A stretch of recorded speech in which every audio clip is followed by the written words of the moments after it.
Hello' everyone, আজি mini ব্লগটো আৰম্ভ হৈছে ৰাতিপুৱাৰ পৰা। তো এতিয়া ৰাতিপুৱাৰ নাস্তা কৰিব লৈছোঁ, মানে নাস্তা কৰোঁতেতো মোৰতো 12টাই বাজে সদায়। তো বাৰ লগত এতিয়া দোকানত ওলাই আহিছোঁ। দোকানত ওলাই আহি টিকলিজনীক লগ পালোঁ, তো তাইকো দোকানত লৈ গ'লোঁ আমাৰ লগত একেলগে। দোকানৰ পৰা আহি তাই বনাব লৈছে দালিৰ পকৰি। এতিয়া খাব লৈছোঁ ভাত খাই কেনে অলপ আবেলিকৈ মই আহিলোঁ অলপ ওলাই। এতিয়া আহিলোঁ আমি সাই বাবা মন্দিৰত। ভাবিলোঁ বহুত দিন অহা নাই, ইয়াতে আহোঁ, অলপমান দেখাই দিছোঁ আপোনালোকক। মানে দেখিছেই ন, চবে দেখাই পায়, ওচৰতে আছে ন, চবে গৈয়ে থাকে। ময়ো অলপ এনে দেখাই দিলোঁ।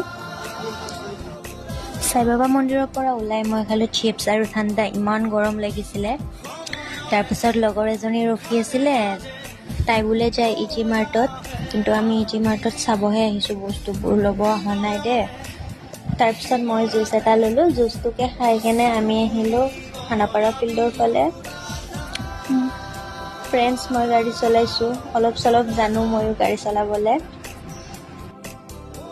তো এতিয়া আহি পালোঁ আমি খানাপাৰা ফিল্ডত। তাৰ পৰা আহি কেনে খালোঁ চাওমিন, চিকেন পকৰা। ঘৰত আহি মই ভিডিঅ'ই কৰিব পাহৰি গ'লোঁ। তো এতিয়া ভাত খালোঁ, ভাত খাই কেনে শুব লৈছোঁ। Good night, bye bye.